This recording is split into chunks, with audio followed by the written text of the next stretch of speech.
Assalamu alaikum. Today we are going to discuss elastic collision in two dimension. तो last time जो है वो हमने वन डायमेंशन में इलास्टिक कोलिजन को डिस्कस किया था और उसके डिफरेंट केसेस जो है वो डिस्कस किए थे। आज हम डिस्कस करेंगे elastic collision in two dimension.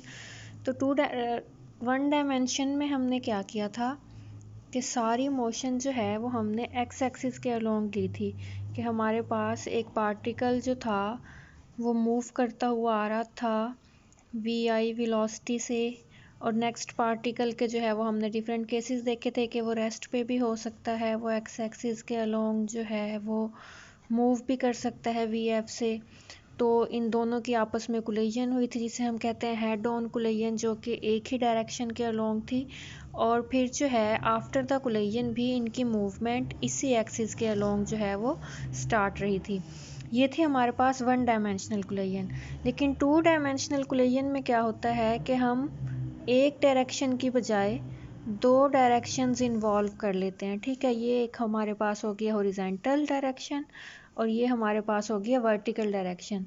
यहाँ हम सबसे पहले एक सिंपल केस कंसीडर कर लेते हैं कि आपका जो मैस m2 है ये स्टेशनरी पड़ा हुआ है। ठीक है, यहाँ पे ओरिजिन पे, तो इसका मतलब है V2I आपके इस टाइम पे क्या है, 0।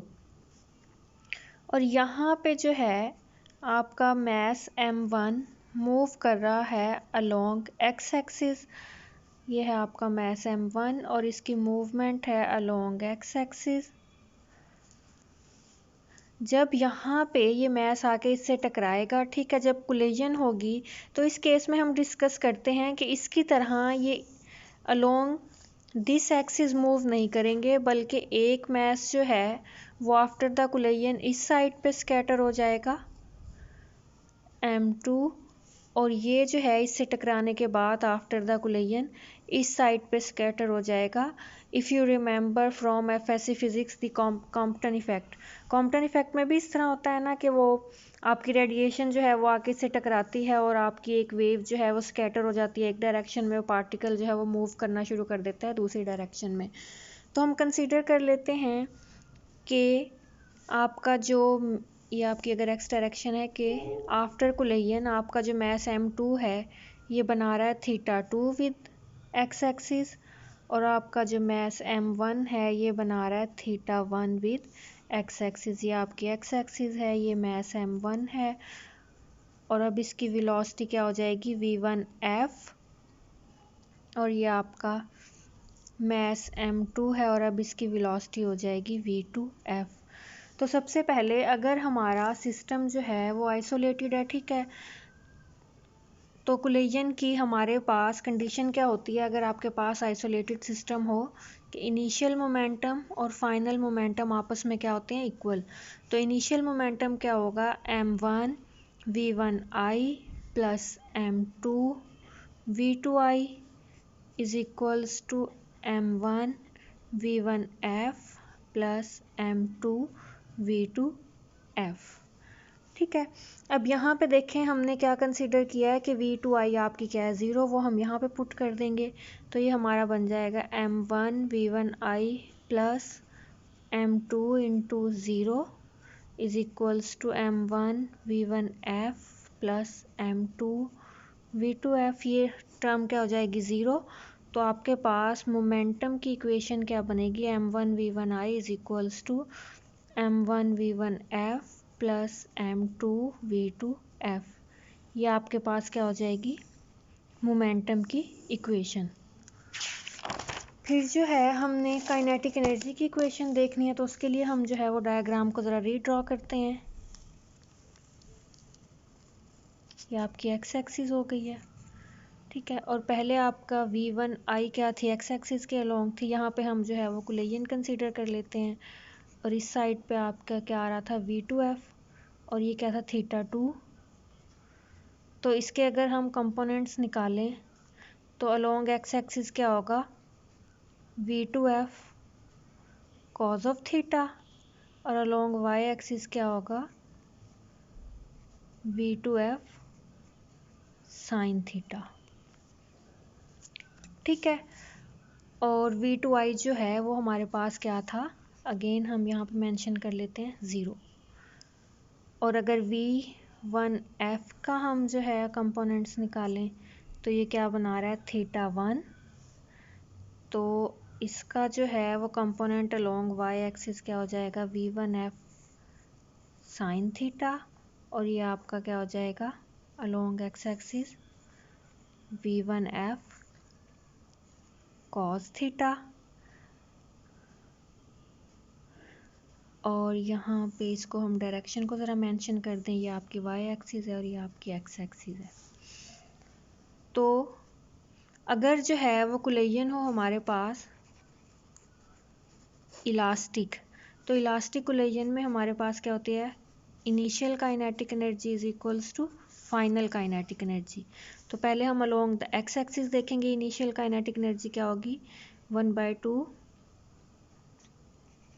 m1 v1i square plus 1/2 m2 v2i square is equals to 1/2 m1 v1f cos theta v1f square और cos स्क्वेयर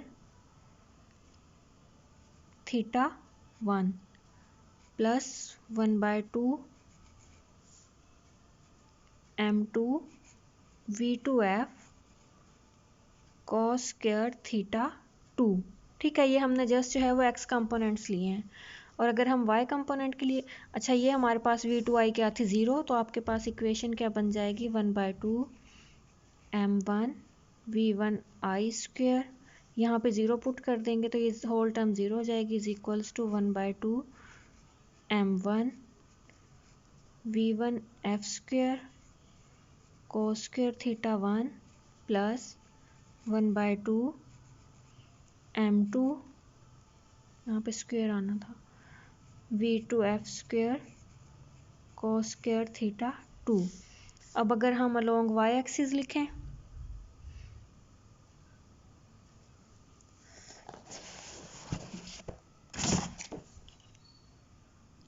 y एक्सिस पे जो है वो इनिशियली हमारे पास कोई भी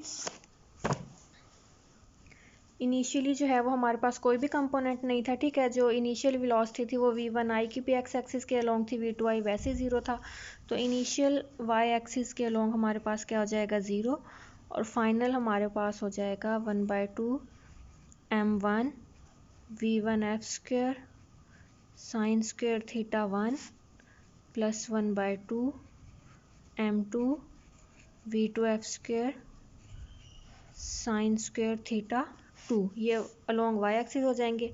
अगर इन दोनों इक्वेशन को हम ऐड कर लें तो इस साइड पे हमारे पास क्या आ जाएगा 1/2 m1 v1i square is equals to m1 वाली टर्म को m1 में ऐड कर लेते हैं और m2 वाली टर्म को m2 में, तो ये क्या हो जाएगा 1/2 m1 v1f square cos square theta 1 plus 1/2 m1 v1f square sine square theta 1 plus 1/2 m2